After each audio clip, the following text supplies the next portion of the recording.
Yeah, I'm just gonna say it, I miss cruising. I really, really do. It is something that I truly, truly enjoy. We have the opportunity to sail all around, experience different places. I am so looking forward to getting back on a cruise ship again. But what can we learn from the current situation at Walt Disney World and other areas to kind of get an idea of what cruising will look like when it does reopen? Let's get that first question out of the way. There is no way for me, anyone, to know when cruising will start back up again. We have no confirmations whatsoever. Instead, let's think about this question from a totally different angle. Is there demand for cruising when they open back up? Given the increased lines and number of people that we see all around Walt Disney World and Universal, different areas around Orlando, I would say definitely there is an increased demand, increased will to want to go out, explore, and do those things that we love and miss. Given what we see in the parks and all around, there is definitely a pent-up demand for vacationing all around the United States, and I would imagine the world as well. It's true that the cruise industry is different. It's a different experience in total, but it's still something that many of us truly, truly enjoy. There are many guests who are gold and platinum level Castaway Club members with the Disney Cruise Line who simply cannot get enough. And I'm a gold member right now, and I am so looking forward to getting back on board. We know that Disney prioritizes guest safety. We see it all over the place, from the enforcement of the masks to the distancing among people. But does that mean we're going to see this kind of distancing and safety procedures on board? When we first reopen, I would imagine yes. Now, this may change depending on why we reopen. So if there's like some miracle cure that just happens and everything's gone all at once, which I highly doubt, let's pretend it happens that way, then maybe we won't see these precautions. But what we do know is that Disney takes guest safety as the highest priority, and whatever happens, it's going to be because of guest safety on board. In my opinion, as soon as Disney opens those cruises again, or any cruise line opens the cruises again, we will see guests flock to them. Now, for some, when I talk about cruising, you may say to yourself, I cannot wait, let's do it today. But others, you may say to yourself, you know what? It doesn't really feel like time. Some guests are going to be comfortable cruising right away. Other guests are going to want to wait a little while, and that's okay, because when we get back to cruising, it's going to be limited capacity, at least for a while. Limited capacity is going to help in so many ways, simply because we're going to be able to have more space wherever we are. So think about the ship. It's a smaller space. We'll get back to space in a little bit here, but it's a smaller space, and then a certain percentage that you can reduce the number of people all around. Everything is going to lighten up, from the lines for the slide, the pool, the bar, everywhere. You have to think about it in terms of like a holistic view. Now for a very difficult question. Let's consider for a moment that we get back to cruising, but there's no miracle cure for everyone just yet. Maybe it's still in the works, whatever, we don't know what it is. Will we have to wear masks on board? Now this is a tricky one, because we could talk back and forth about the advantages, disadvantages, masks, we could, but that's not what my plan is today. My thought is, Disney is simply, and the other cruise lines are simply going to say, what are health experts saying? Okay, let's take that into consideration.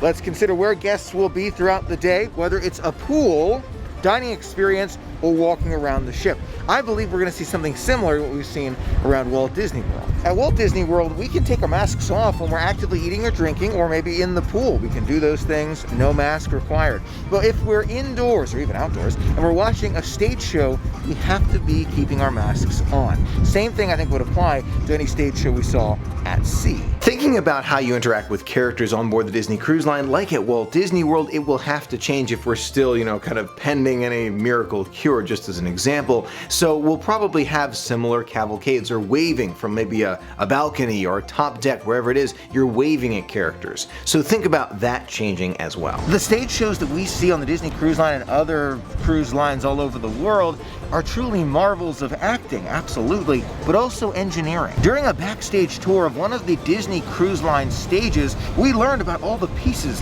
that go into motion and all the amazing cast members who make a show, like any of the ones on board, possible. The number of people it takes is truly amazing, and the number of people doing multiple jobs during one show is boggling to the mind. With that in mind, what if there's a reduction in the crew as well? Let's pretend for a moment 70% capacity, and we're getting back to capacity, we will.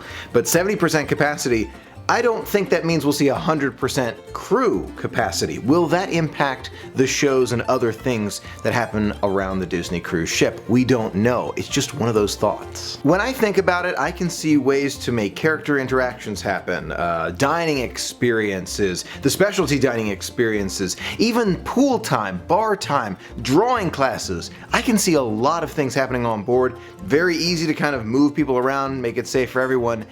The stage shows is a totally separate question. At first, no. I don't think we're going to see stage shows on board the Disney Cruise Line. I hope I'm surprised. I hope I'm happily surprised.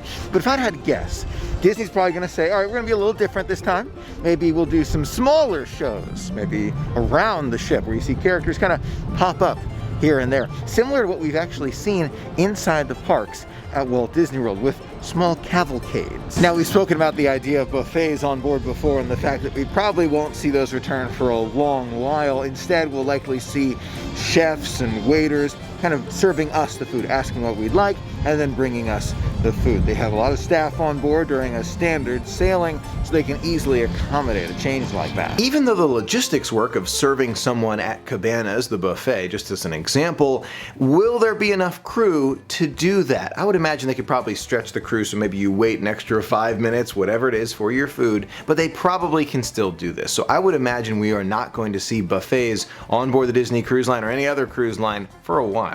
One of the biggest differences between a cruise line and, let's say, walking around Disney Springs is the space. You can just move around pretty freely at Disney Springs. On a cruise ship, far more limited. So you think 70%, oh, you know, is that a big change? When you consider the size of a cruise ship, that can be a huge difference. Now let's use that number for a moment, 70%. Not sure if that's really what it's going to be, but let's pretend it is for a moment. Let's say that the 30%, all of it from all around the ship, is all inside staterooms. The question becomes, let's say, okay, we're only selling ocean view, veranda, and concierge. And we sell these rooms, does it change guest behavior on board? If I had to guess, I would say yes. I believe that this entire situation will likely change guest behavior on board, at least for a while. We don't know how long, maybe, again, miracle, cure, we have no idea. But let's pretend for a moment that it does change guest behavior. More guests are ordering room service. More guests are staying on their veranda to enjoy those views. Perhaps it will change that behavior, which will lead to an even safer experience. Tough to know right now, but it's a possibility. A major part of the cruise experience is going to those ports of call and exploring. All the different countries that all the different cruise lines go to have different laws that govern situations like this, you know, absolutely. But if you consider that a lot of these countries that, you know, all the cruise lines visit, their economy is almost based on tourism. When that's the case, when that happens, when you think about that, I believe that almost all the countries that we usually like to visit will find ways to make sure it is safe for everyone to get off the ship if they want and to explore those different locations. That's my prediction. I don't know, but if you think about their economy and how much they rely on tourism, especially cruise tourism, makes sense. Considering that many of these countries do indeed rely on tourism for their economy, I have no doubt in my mind that a majority, maybe not all, but a majority will indeed do very special things to make sure it is safe. When I think about these special things that the different countries may do, perhaps they'll have the shopping section where cruisers usually go totally barricaded, and everyone who works, lives in that entire area has to be tested maybe every day. Just as an example, just to make sure it is super safe. Because think about it from the country's point of view. We definitely want tourism to, you know, shop at the stores, all of these different things, dining, all of that. We want this in our country. We really need it for our economy.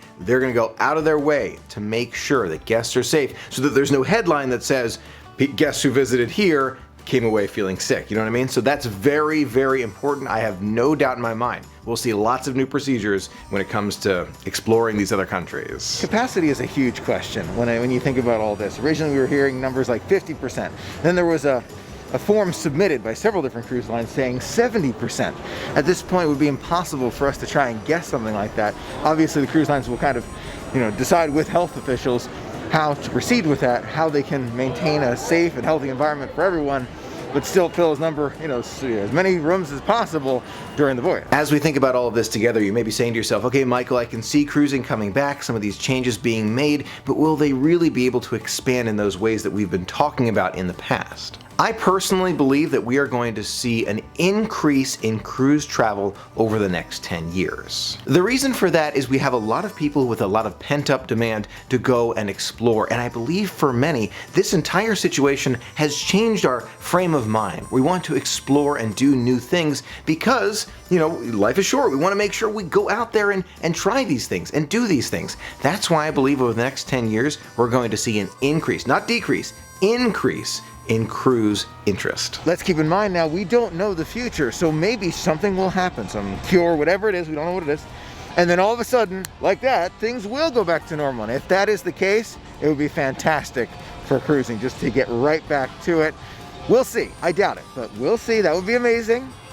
But either way, I'm looking forward to more cruising in the future. The interest may be going up, but we can't cruise quite yet. I hope we get a chance to cruise before the end of 2020, but at this point, it's a very big unknown. Hopefully, very, very soon. We're just waiting for things to get back to that point where we can go on board, and when it's time, I have no doubt it's going to be safe. Those are my thoughts about cruising in the future. I'd love to hear from you. Do you think that interest in cruising is going to go up or down over the next 10 years? Let me know in the comments below. I'd love to hear from you. Thank you so much for being a part of the magic with me today. Until next time, have a magical day.